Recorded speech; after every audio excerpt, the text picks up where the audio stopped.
Hello दोस्तों, welcome back forex YouTube channel. आप सब लोगों का शुक्रिया अदा करता हूं जो मेरे ऑलरेडी सब्सक्राइबर हैं, और आप सब लोगों को मैक फॉरेक्स यूट्यूब चैनल पे खुश आमदीद कहता हूं। आज की वीडियो में हम डिस्कस करेंगे गोल्ड फोरकास्ट के हवाले से। आज 19 दिसंबर है और संडे का दिन है, तो नेक्स्ट वीक 20 दिसंबर से लेके 24 दिसंबर तक गोल्ड की जो प्राइस है वो कहाँ तक एक्सपेक्टेड है। इसमें हम वीकली फोरकास्ट इस वीडियो में भी डिस्कस करेंगे, और इसके अलावा स्कैल्पिंग के हवाले से भी डिस्कस करेंगे कि अगर आप डे ट्रेडर हैं तो फिर उसमें आप ट्रेड जो है वो किस तरह कर सकते हैं। और अगर आप लॉन्ग टर्म ट्रेडिंग करना चाह रहे हैं तो फिर वीक को मद्देनज़र रखते हुए आप लॉन्ग टर्म ट्रेडिंग के लिए आप अपने बैलेंस को देखते हुए एक हफ्ते तक गोल्ड को होल्ड करने के बाद गोल्ड की प्राइस कहाँ तक एक्सपेक्टेड है। तो फोरकास्ट डिस्कस करने से पहले आप सब लोगों से रिक्वेस्ट करूंगा, चैनल को लाइक करें, सब्सक्राइब करें और बेल आइकॉन को भी प्रेस करें, ताकि इन फ्यूचर जितनी भी फॉरेक्स के रिलेटेड मेरी वीडियोस, जैसा कि आप देख सकते हैं चैनल पे भी पड़ी हुई हैं, वो आपको उसका नोटिफिकेशन भी मिले और उसमें से आप सीख भी सकें। बहुत शुक्रिया। टॉपिक की तरफ आते हैं। इस टाइम जो गोल्ड की जो प्राइस है वो इस टाइम चल रही है 797। आप यहाँ पे देख सकते हैं। मैं H1 से स्टार्ट करूँगा, आप ये देख सकते हैं। इस टाइम गोल्ड जो है 1797 पे चल रहा है। गोल्ड पिछले हफ्ते में मैंने ऑलरेडी जो इस वीडियो के अंदर मैंने बताया था, गोल्ड की फोरकास्ट के हवाले से 5 दिन पहले बताया था कि गोल्ड ऊपर जाएगा। उस वक्त गोल्ड मेरा ख्याल है कि उस वक्त गोल्ड जो है वो उसकी प्राइस इस जगह पे चल रही थी 1759 और 60, ठीक है। और आपने देखा कि गोल्ड इसको इस रेसिस्टेंट लेवल को तोड़ता हुआ इस रेसिस्टेंट लेवल पे जब गया, तो जाहिर सी बात है स्ट्रॉन्ग सपोर्ट और रेसिस्टेंट लेवल पे जैसे ही कोई भी प्राइस जाती है तो उसको टच करने के बाद रिवर्स प्राइस ज़रूर होती है। तो वही गोल्ड में हुआ। लेकिन अगर इस चैनल को भी तोड़ता, अगर आप देख रहे हैं, अगर इस चैनल को भी गोल्ड तोड़ता तो नेक्स्ट प्राइस जो थी वो इसके जो नेक्स्ट टारगेट था वो 1838 तक का था। H1 में जब हम आते हैं, H1 जो 1 घंटे का चार्ट होता है, जो 1 घंटे के अंदर एक नई कैंडल बनती है, उसमें मैं उन लोगों को रिकमेंड करता हूं जो डे ट्रेडर हैं, जो डेली बेसिस पे ट्रेड करना चाह रहे हैं, तो उनके लिए बड़ा इजी सा है। आप इसको जूम इन करने के बाद इसके सपोर्ट एंड रेजिस्टेंस लेवल्स को तलाश करें। फॉर एग्जांपल आप यहाँ पे मैं आपको बताता हूँ कि यहाँ पे प्राइस थी 1756 पे और मार्केट ऊपर जाना शुरू हुई, और ये मार्केट का रेजिस्टेंस लेवल था। असूलन तो अगर हम सपोर्ट एंड रेजिस्टेंस लेवल्स को देखें तो यहाँ पे बहुत सारे लोगों ने सेल भी किया और सेल ही बनती थी, लेकिन मार्केट ने इसको तोड़ा। तो अगर आप डे ट्रेडर हैं तो यहाँ पे आप सेल लिमिट लगा के सेल लिमिट आप लगा सकते हैं। सेल लिमिट लगाने के बाद आप स्टॉप लॉस इसके ऊपर लगा सकते हैं, और टेक प्रॉफिट आपका टारगेट ये होना चाहिए था। लेकिन अनफॉर्चुनेटली मार्केट ऊपर को मूव हुई, तो जाहिर सी बात है जिन लोगों ने यहाँ पे सेल किया होगा उनका स्टॉप लॉस हिट हुआ, और स्टॉप लॉस हिट होने के बाद मार्केट अगले जो रेसिस्टेंट लेवल है वहाँ पे गई। इसका बड़ा इजी सा वे है, अगर आप डे ट्रेडर हैं तो आप सपोर्ट एंड रेजिस्टेंस लेवल्स को देखते हुए आप अपनी जो सेल लिमिट है, पेंडिंग ऑर्डर भी सेल में लगा सकते हैं। फॉर एग्जांपल यहाँ पे अगर आपका स्टॉप लॉस हिट हुआ तो आपने सेकंड ट्रेड यहाँ पे लगाई, स्टॉप लॉस सेल लेवल आपका ये था, और आप टेक प्रॉफिट इसका यहाँ पे आपने सेट किया होगा या कर सकते हैं जब मार्केट यहाँ पे थी। अब इसको मैं थोड़ा सा आपको जूम आउट करके दिखाता हूँ यहाँ पे, और यहाँ पे आप एग्जिट हो जाएं, क्योंकि इस लेवल पे जो लेवल यहाँ पे मार्केट का रेजिस्टेंस लेवल था, जब मार्केट ने इसको तोड़ा तो गेन ये मार्केट का सपोर्ट लेवल बन गया। अब ये इसका सपोर्ट लेवल, और जैसा आप देख भी रहे हैं यहाँ पे मार्केट इंडिकेशन भी आपका ही दे रही है। और ओवरऑल वैसे भी अगर देखा जाए तो यहाँ पे भी आपने देखा कि मार्केट ये एक वीक सेलिंग जोन था, एक आप ये कह लें कि वीक रेजिस्टेंस लेवल था, लेकिन मार्केट यहाँ से रिवर्स हुई। आप यहाँ पे सेल यहाँ पे आपने जिन लोगों ने सेल लगाई उन्होंने प्रॉफिट उठाया, और यहाँ पे ये एग्जैक्ट टाइम है मार्केट से आउट एग्जिट करने का, बिकॉज ओवरऑल क्योंकि गोल्ड की जो लॉन्ग टर्म में अगर हम देखें तो ओवरऑल गोल्ड की प्राइस ऊपर जाती ही दिखती है। हम स्टेप बाय स्टेप आएंगे। अभी H1 में आपने देखा, H4 में अगर हम आते हैं तो यहाँ पे भी आप देख सकते हैं कि ये मार्केट का रेजिस्टेंस लेवल था, यहाँ से मार्केट रिवर्स हुई, और यहाँ मार्केट मैक्सिमम अगर नीचे भी जाएगी तो 1790 और 1792 पर जाएगी, और यहाँ से आप अगेन बाय लगाने के बाद यहाँ पे नीचे आप स्टॉप लॉस लगा सकते हैं और इसका टेक प्रॉफिट यहाँ पे सेट कर सकते हैं, और इसको टूटने का वेट कर सकते हैं। यहाँ पे टेक प्रॉफिट लगाएं और फिर वेट करके मार्केट इसको फिर क्रॉस करती है तो फिर अगेन आप यहाँ से बाय करते हुए मार्केट का नेक्स्ट लेवल 1870 तक भी हो सकता है, लेकिन 1838 तक मार्केट जो मैं देख रहा हूँ and of this Friday market जाएगी। इसी तरह अगर आप लॉन्ग टर्म ट्रेडिंग करना चाह रहे हैं तो यहाँ पे आप देखेंगे कि जब मार्केट यहाँ पे थी, यहाँ पे मार्केट जब थी इस लेवल पे, तो ये एक वेरीफाइड सपोर्ट लेवल था और मार्केट यहाँ से ऊपर जाना शुरू हुई।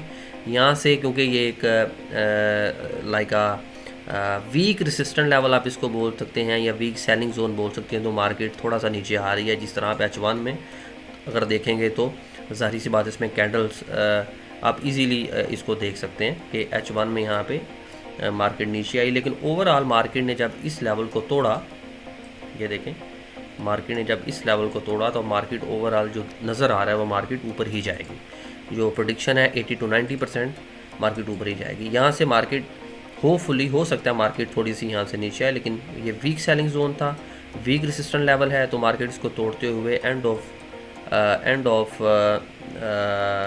दिस वीक लाइक 25 दिसंबर को जो मार्केट का मैं देख रहा हूँ मार्केट 1860 तक तो जाएगी ही जाएगी। और यहाँ पे आप अगेन सेल कर सकते हैं, क्योंकि यहाँ पे अगेन ये स्ट्रॉन्ग रेसिस्टेंट लेवल है और सेलिंग जोन है। बड़ा इजी सा वे होता है। आप किसी भी स्ट्रेटजी को अगर आप खुद से भी ड्रॉ करना चाह रहे हैं, ये तो मैंने आपको समझाया है, मेरे पास स्ट्रेटजी ऑलरेडी एक बनी हुई है, उसके ऊपर ही गोल्ड का बड़ा easily support and resistance levels भी वाज़े तौर पे आपको नज़र आ रहे हैं, और आपको नज़र आ रहा है कि कहाँ पे वीक सेलिंग जोन है, कहाँ पे मीडियम सेलिंग बाइंग जोन है, कहाँ पे मीडियम सेलिंग जोन है, तो बड़ा इजीली आप सक्सेस कर सकते हैं। लेकिन मैं आपको इसमें थोड़ा सा इस चार्ट के ऊपर भी समझाने की कोशिश करूंगा। अगर आप न्यू हैं, अगर आप बिल्कुल नए हैं फॉरेक्स मार्केट में, तो फ़र्स्ट ऑफ़ ऑल आप इसको जूम इन करें। इसको जूम इन करने के बाद आप सपोर्ट रेजिस्टेंस लेवल्स खुद भी बना सकते हैं, ये कोई इतना मुश्किल काम नहीं है। आप ये देखें, ये एक मार्केट का ये रेजिस्टेंस लेवल है। आपने देखा मार्केट जैसे ही इस पे गई और मार्केट ने नीचे गई, और ये मार्केट का ये सपोर्ट लेवल है, थोड़ा सा आप इस तरह करें, और ये भी मार्केट का रेजिस्टेंस लेवल था, लेकिन मार्केट ने इसको तोड़ा और मार्केट इस रेजिस्टेंस लेवल से नीचे को रिवर्ट किया। ठीक है, आप देख सकते हैं। और जो मार्केट का ये सपोर्ट लेवल था, अब ये मार्केट की रेजिस्टेंट बन चुकी है, क्योंकि मार्केट का ये सपोर्ट लेवल था। जब मार्केट यहाँ पे आई तो यहाँ पे बहुत सारे लोगों ने सेल किया होगा, लेकिन मार्केट ने इसको तोड़ा, और जब मार्केट ऊपर गई और फिर इस रेजिस्टेंट लेवल से जब नीचे आ रही है, तो अब ये मार्केट की सपोर्ट बन चुकी है।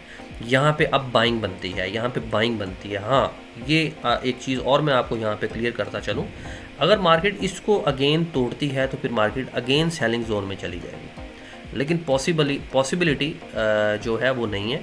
लाइक 80 to 90% जो प्रेडिक्शन है वो मार्केट की ओवरऑल बाइंग में ही है, क्योंकि मार्केट ने इस स्ट्रॉन्ग रेजिस्टेंस लेवल को तोड़ा और मार्केट अभी ऊपर को गई, और यहाँ से होपफुली अगेन यहाँ से रिवर्ट करती हुई मार्केट इसको तोड़ते हुए ऊपर को निकलेगी, और 1860 तक का टारगेट होगा मार्केट में। ये बड़ा इजी सा तरीका होता है। अगर आप इसको H4 में आएंगे तो वही सपोर्ट रेजिस्टेंस लेवल्स आपको H4 में भी आप देख सकते हैं कि यहाँ पे मार्केट अब ऊपर को जाना शुरू होगी। D1 में आएंगे तो यहाँ पे भी आप देख सकते हैं, ये मैंने जो लेवल्स बनाए हैं, ठीक है ना। तो टारगेट जो है मार्केट का एंड ऑफ दिस वो यहाँ का ही है, 1860 और 1860 लाइक यहाँ तक आने का, 1874 तक। तो ये एक वीकली फोरकास्ट है, मैंने आपसे जो गोल्ड की शेयर की है। डिफरेंट वेज से, डिफरेंट स्ट्रेटजी से अगर आप समझते हैं तो स्ट्रेटजी की भी ज़रूरत नहीं होती है फोरकास्ट बनाने में। अगर आप समझते हैं, अगर आप लेवल्स मार्केट में बनाना जानते हैं, तो बड़ा इजीली आप जो है वो आप अंदाज़ा लगा सकते हैं, आप प्रेडिक्ट कर सकते हैं कि प्राइस का जो नेक्स्ट लेवल है वो क्या होगा। इसी तरह ये मेटा ट्रेडिंग 5 में भी ये भी स्ट्रेटजी है गोल्ड के ऊपर। आप यहाँ पे भी देख रहे होंगे कि गोल्ड को अगर डेली में देखा जाए, डेली टाइम फ्रेम में देखा जाए, तो ये एक स्ट्रॉन्ग सपोर्ट लेवल था। गोल्ड यहाँ पे मूव करते हुए मार्केट अब ऊपर को जाना शुरू हुई, और यहाँ पे भी मैं देख रहा हूँ मार्केट का नेक्स्ट लेवल ये देख रहे हैं, जो 1865 और 1860 से लेके 8070 और 8090 तक एक्सपेक्टेड है। अगर मार्केट इसको भी तोड़ती है तो नेक्स्ट लेवल मार्केट का फिर ये होगा, वो नेक्स्ट वीक में पॉसिबल है। लेकिन इन दिस वीक जो मैं देख रहा हूँ 1860 तक मार्केट गोल्ड की जो प्राइस है वो जाएगी। तो डिफरेंट काइंड ऑफ स्ट्रेटजी से आप चेक कर सकते हैं। बड़ा इजी आप फोरकास्टिंग करने के बाद जो है वो मार्केट में डिसीजन ले सकते हैं कि कहाँ पे एग्जैक्ट बाइंग बनती है, कहाँ पे एग्जैक्ट सेलिंग बनती है। क्योंकि अगर आप विदाउट नॉलेज के, विदाउट एनी टेक्निकल एनालिसिस की अगर आप ट्रेड इसमें करेंगे तो ज़ाहिर सी बात है आपको लॉस के चांसेस होंगे। लेकिन अगर आप इसके प्रॉपर टेक्निकल एनालिसिस जानते हैं, अगर आप फंडामेंटल को भी जहन में रखते हुए, क्योंकि यहाँ पे एक और मैं अहम चीज़ आपसे डिस्कस करूँगा कि अगर आप, ये तो मैंने टेक्निकल एनालिसिस के बारे में आपको सारी चीज़ें बताई, अगर आप टेक्निकल एनालिसिस आपने किया है और आपको लगता है कि गोल्ड ऊपर जाएगा, लेकिन आपने फंडामेंटल एनालिसिस को भी साथ साथ देखना है। आपने ये भी देखना है कि कोई high impact news next week में यूरो यूएसडी पे के ऊपर तो नहीं आ रही, क्योंकि यूरो यूएसडी का लिंक है गोल्ड के साथ, यूएसडी का लिंक है गोल्ड के साथ। अगर कोई हैवी न्यूज़ उसमें हैवी इम्पैक्ट न्यूज़ आ रही है तो उसको फिर देखते हुए आप ज़रूरी नहीं है कि उसी टाइम आप पेंडिंग बाय या सेल लगाएं। आप उस, अगर तो आप फंडामेंटल एनालिसिस करना जानते हैं तो फिर आप ट्रेड उस हिसाब से लगा सकते हैं, और अगर आप फंडामेंटल एनालिसिस को नहीं समझते तो फिर आपको हाई इम्पैक्ट न्यूज़ को रिलीज़ होने के बाद वेट करना होगा कि मार्केट की पोजीशन फिर क्या बनती है, और उस पोजीशन को देखते हुए अगेन आप सपोर्ट एंड रेजिस्टेंस और टेक्निकल एनालिसिस को करते हुए आप फिर मार्केट में बाइंग या सेलिंग की एंट्री तलाश कर सकते हैं। होपफुली आपने इस वीडियो से ज़रूर गोल्ड की प्राइस के हवाले से सीखा होगा। दूसरे नंबर पे अभी यूरो यूएसडी के बारे में भी डिस्कस करते हैं कि यूरो यूएसडी की जो प्राइस है वो कहाँ तक एक्सपेक्टेड है end of this week. Euro USD इस टाइम जो मैं देख रहा हूँ, यूरो यूएसडी की प्राइस है 1.1235, ओके, और यहाँ पे स्ट्रॉन्ग सपोर्ट लेवल भी नीचे नज़र आ रहा है। अगर हम H1 में जाएं तो यहाँ पे भी स्ट्रॉन्ग सपोर्ट लेवल वही है D1 में। तो यूरो यूएसडी को जो मैं देख रहा हूँ, होपफुली यूरो यूएसडी यहाँ तक फर्दर नीचे आए 1.1187 तक, लेकिन इस सपोर्ट लेवल को अगर तोड़ता है तो फिर फर्दर नीचे आएगा। फिर नेक्स्ट टारगेट जो है वो यूरो यूएसडी का ये हो सकता है, this target possible, but euro USD already बहुत नीचे आ चुका है, ओवरसोल्ड हो चुका है।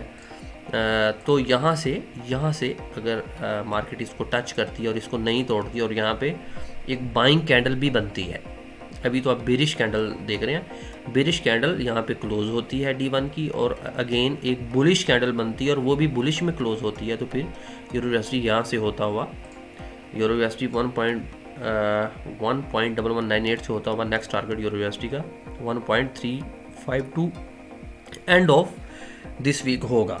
ठीक है, ये यूरो यूएसडी के हवाले से प्रोडिक्शन थी। हम इस स्ट्रेटजी पे भी यूरो यूएसडी का थोड़ा सा देखते हैं कि इस स्ट्रेटजी के मुताबिक यूरो यूएसडी की प्राइस कहाँ तक एक्सपेक्टेड है।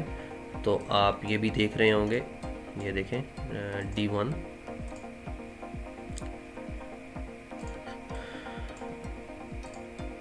ये देखें जी, इसमें भी सेम वही सिनेरियो है। ये इसका स्ट्रॉन्ग सपोर्ट लेवल है और यहाँ पे मार्केट अगर इसको नहीं तोड़ती, आपने अभी वेट करना है इसमें, क्योंकि क्लियर जो इसकी बाइंग एंट्री नहीं है और मार्केट आज वैसे भी बंद है। संडे वाले दिन मैं फोरकास्टिंग आपसे शेयर कर रहा हूँ, तो आपने वेट करना है इस कैंडल को क्लोज, इसकी क्लोजिंग देखने का कि ये कैंडल कहाँ पे क्लोज होती है, और नेक्स्ट कैंडल अगर बुलिश में क्लोज होती है नेक्स्ट कैंडल बनने के बाद, फॉर एग्जांपल यहाँ पे ये कैंडल यहाँ पे क्लोज हो जाती है, तो यहाँ पे आप बाय कर सकते हैं और यहाँ पे इसके नीचे आप स्टॉप लॉस भी सेट कर सकते हैं। लेकिन बेहतर यह है कि आप कंफर्म एंट्री लेने के लिए आपने उस कैंडल को देखना है कि यहाँ पे बुलिश में कैंडल बने और बुलिश ट्रेंड में ही क्लोज हो, और उसके बाद आपको क्लियर बाइंग एंट्री मिलेगी, तो वहाँ पे आप जाके बाय कर सकते हैं। और नेक्स्ट जो टारगेट है वो यूरो यूएसडी का वो 1.1371 का होगा।